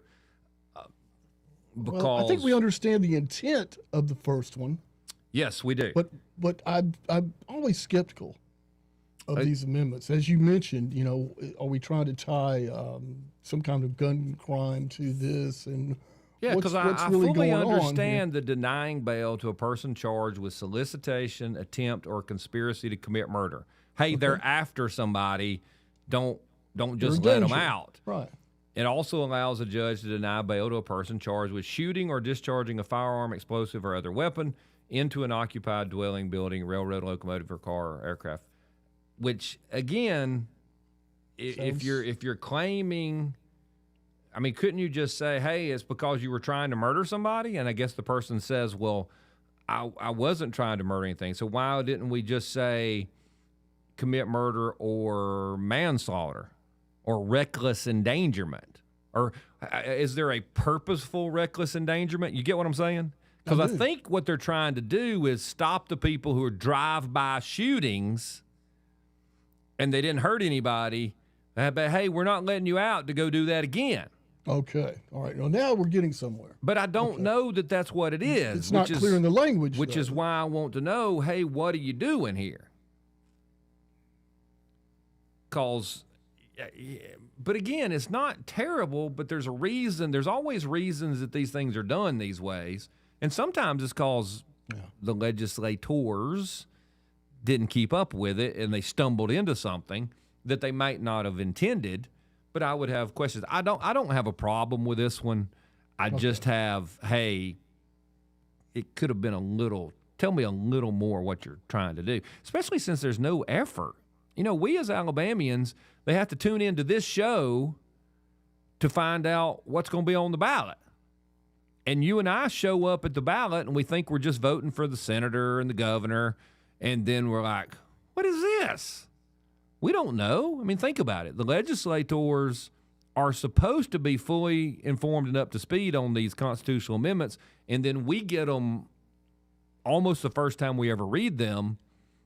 And that's on us. I get it. Yeah. But you would think there would be a little more effort from the news media and people to say, here's the ballots. We're actually changing the Constitution, and here's what it is. But one would think.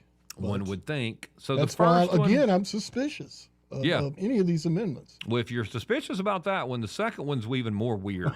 Yeah, I've read it over. I can't wait for you to explain this. Here, and look, again, I want to know. This says, here's the wording. Proposed constitutional amendment. The term of office for a district attorney is 6 years. So every district attorney in the state of Alabama, the term of office is 6 years. Great. It has been for years and years and years and years and years. All right, given. If approved, this amendment would ensure that a district attorney's salary cannot be reduced during the term of office that he or she was appointed or elected to fill.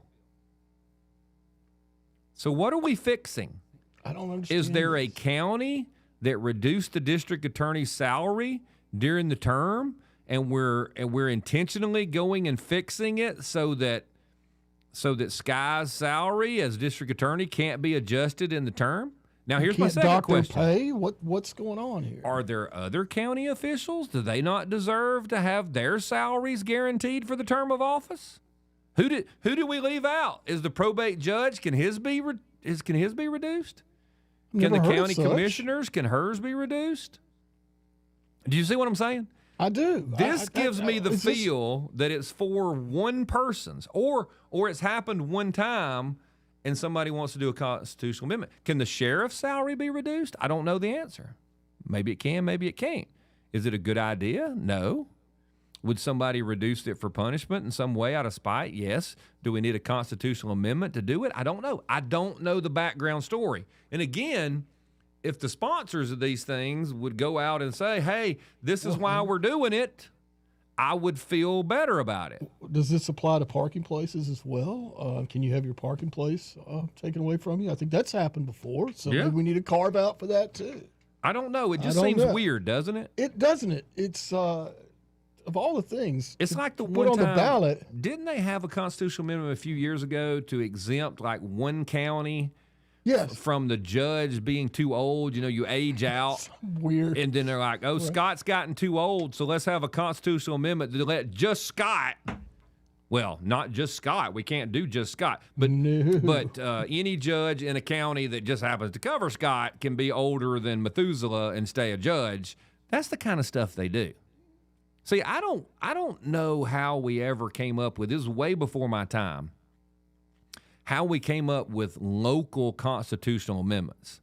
So you have a constitution of a state, and it says, we will not allow whatever. You can't ride a horse backward on Sundays, whatever. Just say it's crazy. And then somebody comes along and says, yeah, but you can you can ride a horse backward on Sundays in Blount County. Not anywhere else. Just in Blount County. We have these things called local constitutional amendments. So I don't understand how you have a constitution and then it have a local carve out. I don't know how somebody way before my time ever decided it was okay, because what you get are things like the gambling ones. It says, hey, no gambling anywhere except our county. And once you're the only county, you spend all your extra money making sure that no county around you gets it, so that you make all the revenue. Yes. Yeah, it's a crazy thing. I don't know if other states have quote unquote local constitutional amendments. I've always wondered about the amendments that apply only to one county, not necessarily what you're describing, but just. Well, that's what those are. They're called local constitutional amendments. Yeah. So I usually pass on those unless they affect the county I live in. And what happens is, this is what's even crazier, okay? Unless a legislator, I don't remember how many it is in the House, I think it's only one in the Senate, unless a senator objects, that only that county votes on being exempted from the Constitution that everybody else gets. So there are local constitutional amendments that you never see that are for Greene County and Jefferson County and Lamar County. You never see those. But if somebody says, oh, no, I object, then it gets put on a statewide ballot. And people lose their mind if you were the senator who says, no, I want everybody to vote on whether or not you can do that in your county. They go I imagine crazy. So. Yeah, why would you? Okay. Well, that explains that at least. And that's what would happen to the gambling amendments. They would have one for Greene County or for, what's the one down there by y'all? Not Marengo. Macon County. Macon County. Yeah. And then somebody like me would be like, hey, I think I want that statewide. Now, the one I do like is the occupational city tax. Being voted on statewide. They did straighten that out, and now it has to be statewide vote, which is saving us at this point. That required probably somebody to oppose it being done locally. Mm-hmm. And see, that's what people like. That's why Jefferson County, those counties will do that, knowing that half the people who work in the county live in an outside county, and they're like, hey, we want to tax y'all for coming in, but y'all don't get a say. That kind of stuff goes on. Yeah, that was a good move. The legislature got that one right. They did get that right. I mean, when they get a lot right, they get a lot wrong. Unfortunately. It's those unintended consequences that I cannot believe we have another break. Yeah, it's that time again. An obscene profit break. Alabama Unfiltered Radio with Scott Beason.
Welcome back in, everybody. This is Scott Beason. I appreciate you listening to the program. Let's get out to your phone calls. We're going over these two constitutional amendments that'll be on the statewide ballots, and Debbie wants to weigh in. Debbie, welcome to the program. Happy Monday to you. I hope you are well.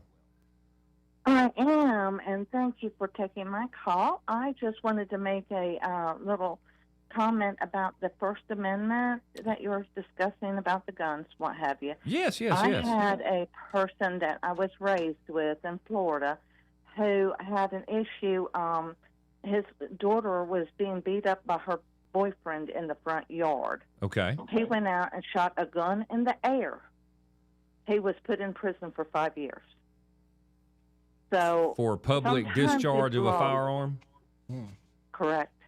Wow. And so sometimes these have very unintentional consequences. There was no mercy. He did go to prison for 5 years. For firing a gun up in the air to stop a domestic. Correct. And that's where, Right. Debbie, I try to look at these things like, okay, how would I get in trouble for trying to do the right thing? And that's the kind of stuff that gets me. Or how do I put myself at risk? How would they get me if they were just after me? And I don't want to give them any more ways to get after me. Now, look, I don't know what the purpose is behind this, and no one's approached us on, hey, look, let us come out here and talk to you about our constitutional amendments. Nobody's done that. There's not been an effort to do that, even though we reach arguably more people than almost any show in the state. So, I mean, look, I mean, they're leaving us all to just read it and literally make up our minds in 60 seconds at the polling place.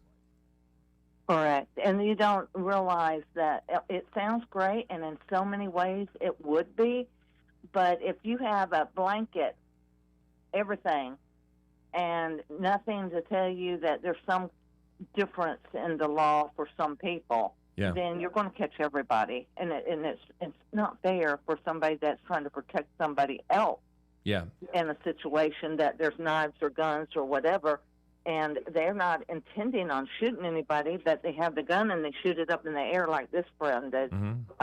Well, you know what? They have no mercy. Yeah. And you will go to prison. And that's just heartbreaking. It just tore my heart out when I heard that, because he'd never done anything wrong. Well, and that's why I just couldn't understand how they could do it, but they did. Good point. Thanks, Debbie. I appreciate it. Thank you. Thank you. Thanks for calling in. Absolutely. That's why this is one of the few places out there in Alabama or really in the country where we have these discussions. I mean, these are real life things. Sky, I know of a situation right now where a young person has had arguably their future messed up for trying to do the right thing. Imagine that.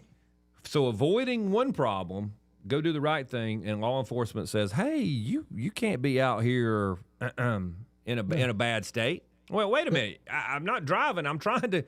Oh, no. Didn't. That's the problem with these layered upon layered upon layers of laws that we have. You're pretty much damned if you do. Well, look, the constitutional amendment about the district attorneys. Okay.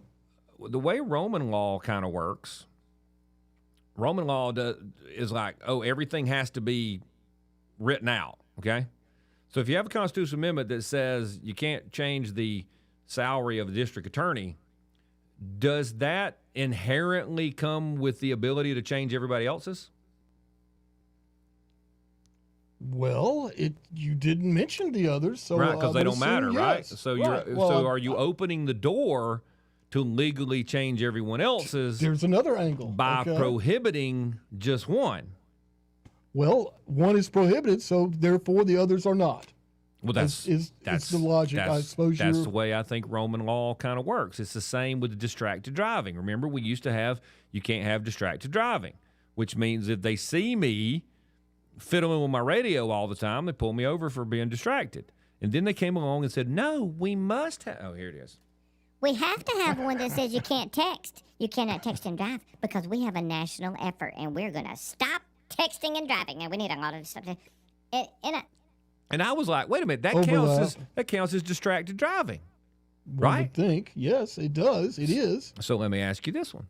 And they may have fixed it now. So when you pass a law that says, hey, you can't text and drive, does that not mean I can put stuff in my calendar on my phone? Or listen to YouTube on the phone. Well, you see what I'm saying? I'm not texting you. I'm who's messing gonna with my find out? phone that you decided was not necessarily distracted driving because you got to do the texting thing. Oh, no. The distracted driving would count on that, Scott. Oh, so you mean distracted driving would have counted for texting too, but So you why had to bother? have a law. Right. Was that a feel-good law? Was that what that was all about? Another one of those? That was a feel-good law, and it was Okay. also, you had a bunch of, not necessarily liberal, but white women were on the warpath, and they were going to stop people from texting and driving. When I'm driving down the road, you know who's doing all the texting and driving? I have noticed. I'm not going to say. You go ahead. The class of people who wanted me to make it illegal. Yeah, about that. Yeah. Yeah, I'm not. I'm being serious. I know. I've seen it. I've drive. I'm just out like, there. for the love of Pete. But that's what happens, you know? I check these things and I make a note of it. Who ran the stop sign and almost killed me? Right. Had a phone in her hand. Absolutely, okay? she did. I didn't mean to mention the pronoun. And so then you have, then you had to do what Georgia does. What was it? The hands. Everything has to be hands free. Right. Okay. All right. So Back to that. how did I find your number, Sky? I turned on my phone, looked at it, scrolled down. Oh, crap, that's the wrong Sky. Up and down. Oh, wrong button. I'm messing with it the whole time. But when I'm talking to you, I'm hands free. Because let me ask you a question. Am I driving better talking to you without the phone on my ear than I am? Because what is it? Is it allowing me to Probably drive not. with both hands? Probably not. I thought the distracted was talking to you. But somebody said, oh, no, it's fine as long as it's on the speaker. Oh, really? No. And so I'm just, all this stuff just drives me crazy. And then what do we have now? Because we have those laws, think about this. Did we make people safer? Or, because did it stop people from doing it? Or did we give away for trial lawyers and insurance companies to say, hey, you owe us $1 million, and by the way, we're not paying for your car? Oh. Because we have a record that says your little phone was in your little hand right at the time. So who did we help? Did we make the driving safer, or did we allow people to keep more money? How about that? That's always a good place to look. That's what I'm talking about these amendments. You've got to look a little deeper and try to find out who benefits. You got to Who turn to benefits? page 2. Say, okay, who did they tell me benefits, and who? Wait a minute. Oh, wait. Who really benefits? Yeah. What's underneath it? And you know what you get? You eventually get, well, Scott Beason. You hate children. You hate children. I hate you. And and listen to this one. If it saves one person. Live. And you're like, you don't care about the saving one person on all the other stuff. Why is it this one that matters? Sounds good, doesn't it? It does play well. Why does. do you hate children? Why don't you want us to be saved? Why don't you want to save everybody, Meanie. you jerk? Yeah. Oh, let's go to Clark after this. We got to take another break. I've wound myself up. We haven't even got to who all's running for all these crazy offices. We'll be back.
Welcome back in, everybody. This is Alabama Unfiltered Radio. Thank you for listening. Thank you for, listening and watching the program. You can check us out over at YouTube. I know most of y'all in the River region are practiced up on doing this because you listen to Joey Clark down there. And check us at YouTube.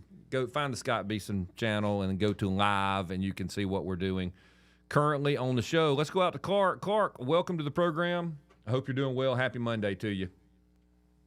All good on my end, Scott. Good deal. Did you see where AOC made a speech in Montgomery and talked about awakening a sleeping giant? Yes, I did. It's on my list, and I just don't think I'm gonna get there today. We've said enough about AOC. Let's just hold on to that sleeping giant. Hey, wait a minute, Clark. Is this the little rally thing that the Democrats had where they brought their little, what do you call the thing, like the little dressing screen, in the old movies, the girl would go behind the screen and you'd see the dress would lay over the top. What are those called? Coke glass or whatever. Bifold, folder. What is that, Sky? What is that thing? I know what it is. We've got one right there. Yeah. What is it? It's just a partition. A partition. But it's a a little dressing stand-up. partition. Yeah. Yeah. And so they had one that was bulletproof, right? Yeah. Oh, it is so. The circus came to town. It is so this weekend. lame, Yes. Sky. They you know why they do that? People are like, oh, they did it because they were afraid. No, they do it so that there can be articles and people can say that they had to. They must speak behind a bulletproof glass because they're Democrats, and in Alabama, some conservative MAGA person's liable to take a shot at them. So much propaganda. Hogwash. Yeah. Sorry, Clark. Go ahead with your point. I'm sorry. You're good at propaganda, though, Scott. You got to run with where your strengths are, They're good at it. So let's see. What was it, a week ago that Indiana, the Squishes got squashed? Yes.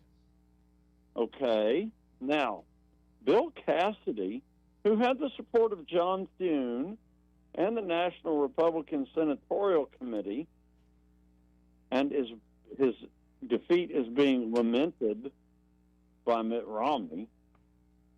He got crushed in the Louisiana primary. He'll no longer have a Senate seat. Hey, Scott, I heard it described as a horse race. And the last thing to cross the finish line in a horse race?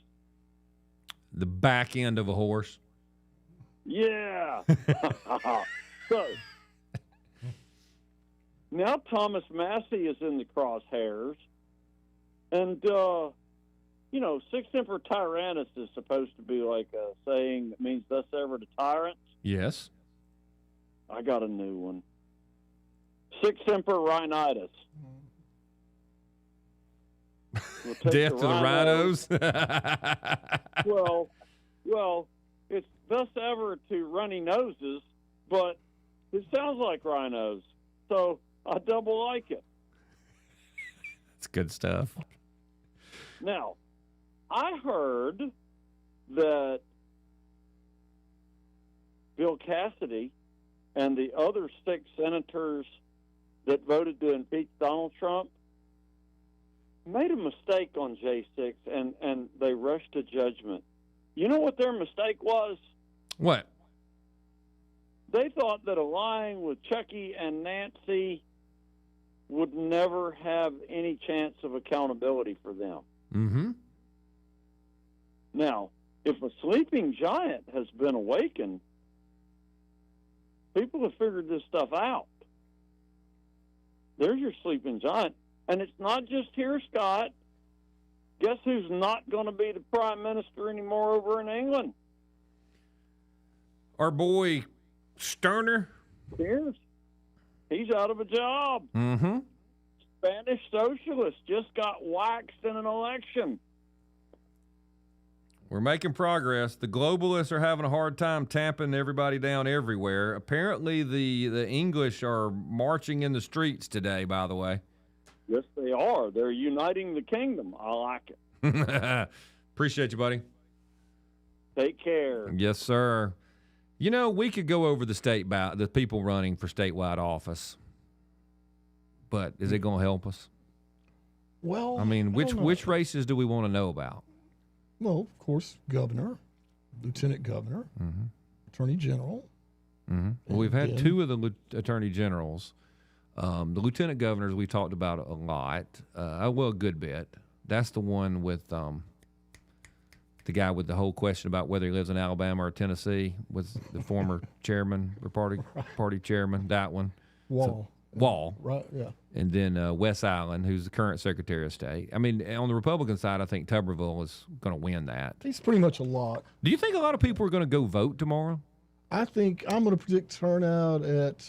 I think it's super low. Yeah. I think it's super low this time. Because I think people are just like, and which is could possibly cause some upsets if turnout is really low.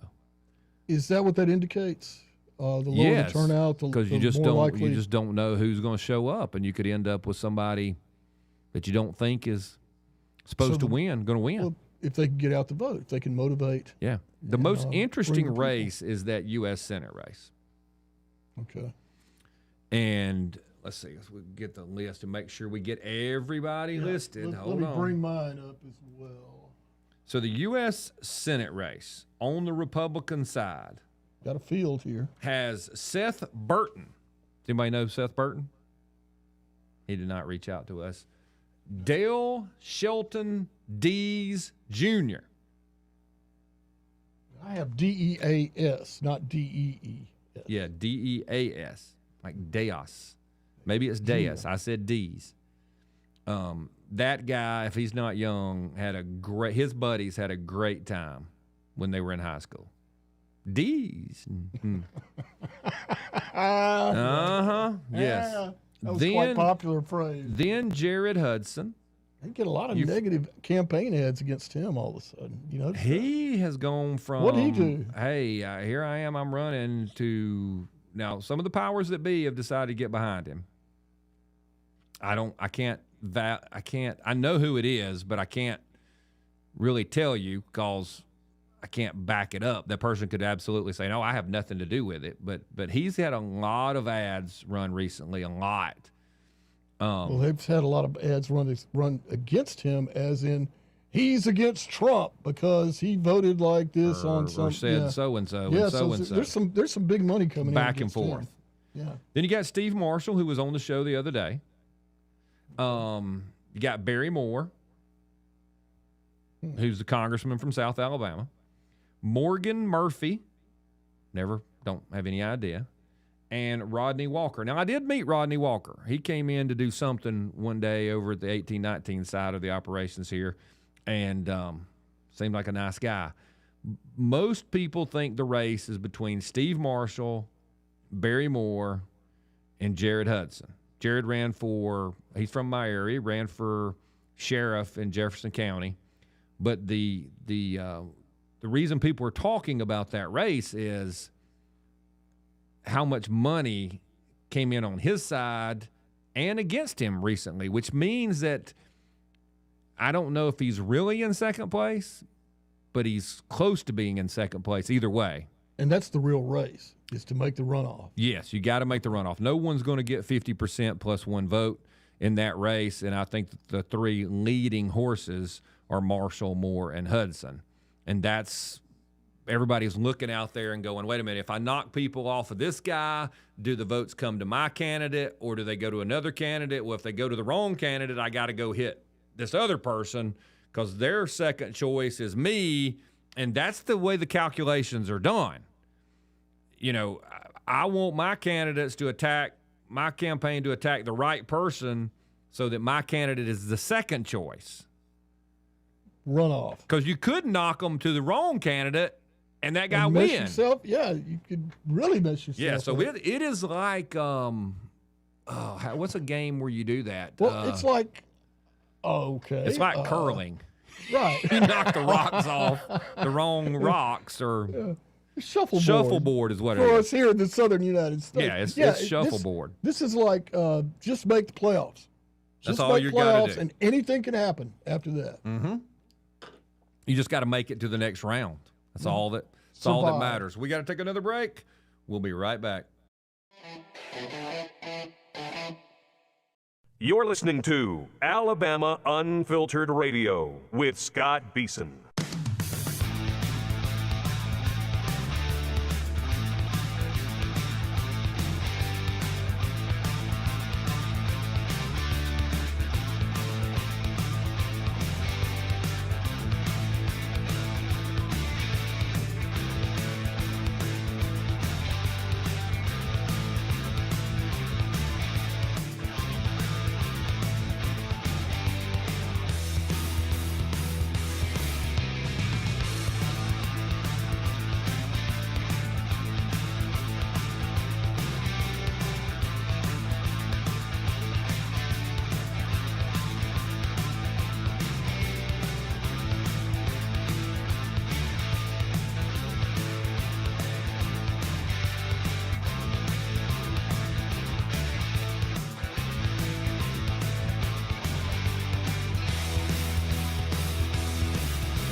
Scott Beason, president of ARP, Alabama Recovering Politicians. I just said I was ready. Welcome back into the program, everybody. Hey, ask Joey down there in the river region if he knows, will there be a ballot that just has the constitutional amendments? I have found a sample ballot over at the state, and the Republican one has the constitutional amendments over on the right-hand side. The Democrat one probably does as well. I wonder if you can go in there and say, I don't want either party, and there be a constitutional amendment ballot. I don't know. I don't know the answer to that, and I'm sure we won't find the answer. But, I would ask for that, and then if they don't, then just pick whichever party you want to ignore and take one of theirs. Or if you want to vote in their runoffs, take one of theirs. Yeah. Well, why not? Why shouldn't I tell people to do that since the legislature doesn't want to close the ballots? I agree. They were this close. What if I just said, hey, look, if you're a Democrat, just say you're Republican tomorrow. Just get the What's ballot. What's to stop you? Because we might need those Democrats for the runoffs. I know somebody who probably does. I'm sure they'll take the votes if they're, if they're up for grabs. Yeah, I know. If we could just That's how it works, actually, I think. We just need to figure out how to get the Democrats to vote to put out of office one of the powerful Republicans, and then they'll be for closed primaries. That's what we got to do. We got to figure out how to get the wrong person to lose, so that then they would have a problem with Democrats crossing over. And, that would probably be the best thing. A couple of things real quick, since we're not going to have much time to go through the ballots. Let's see if we can get a couple more of these before the end of the day. The Attorney General's race here in the state of Alabama is one that people are talking about. The three people are Pamela Casey, Jay Mitchell, and Catherine Robertson. Two of those, Pamela Casey and Jay Mitchell, reached out to this program and were on the air, and you got to hear them. Catherine Robertson, her people did not reach out in any way. That is not a disparagement, but that's the three people. That's probably, those two races are probably the ones that people care about the most. Sky is the United States Senate race on the Republican side and the Attorney General's race. Let me run this one by y'all. Well, somebody asked me this at church. Who are y'all for Secretary of State?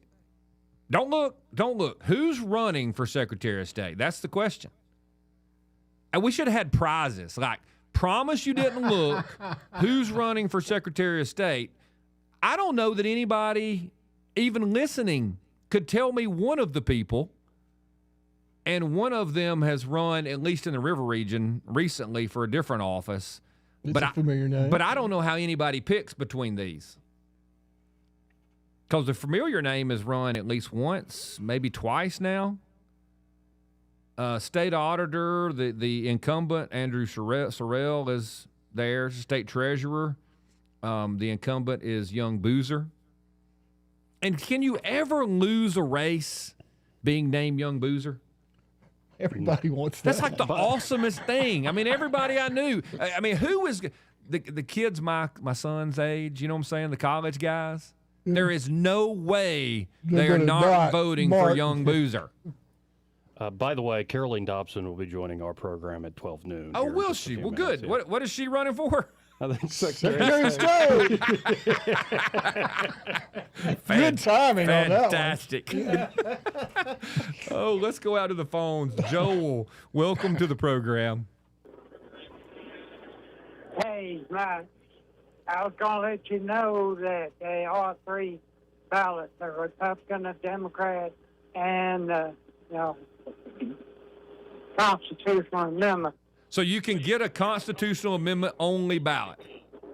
Excellent. If you want it. Excellent, Joel. You are a rock star, buddy. That's why we have callers.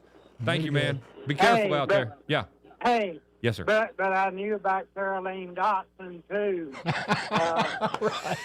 All right, Joel. I also knew I hope it's going to be between Barry Moore and Steve Marshall. We got some good candidates. And Attorney General, yeah, you're not losing with any one of them three. All three of them are great conservatives. Well, that is fair, man. Joel, I appreciate you. That's really what I was hoping we'd kind of get some of that today, is somebody who knows what's happening, has been keeping up, and if we had awards and prizes, I would give you one. Hey, I'm the inspector, and I draw big money to do that. You know, I draw back probably $5 an hour for doing that. Wow. Hey, Big money, big money. Joel, we do appreciate that you do it, man. I know that people don't really appreciate what y'all do, but if it wasn't for y'all, we wouldn't have elections in any form. Thank you. Thanks, Joe. Okay, talk to y'all later. Bye. Good deal. Appreciate it. Good deal. Hey, Oh, don't good forget call. you got to have an ID in this state, because That's right. when are we going to talk about AOC? I know I've only got a minute or so. Do y'all know what she said? I read some of it, and it's not what you'd expect. You know. Other than she said this was the opening silo, when she meant salvo. Salvo, But hey, yeah. look, she went to what, University of Boston or Boston University, one of those She two. went to bartending school, and that's where she. She's Kinda she should've wants stayed. she wants the She wants a civil war. she wants the apparently. Yankee States to come Yeah. on down. Let's see, where is it? It's time for the North to pull up to the South. That's what she said. Yeah, I read it. I had to read it twice, but It's time for New York to pull up to Alabama. It's time for all of us to come to Georgia, to Louisiana, to Tennessee, to Mississippi, and let them know exactly what they have on court with this injustice. she asking for a rematch. I don't understand. She don't want a rematch, I promise No. you. Not this time. They do not want one this time. But we're going to have that tomorrow. Oh, my goodness, we're going to have it tomorrow. Y'all be safe, be good, and we'll talk to y'all tomorrow. See y'all.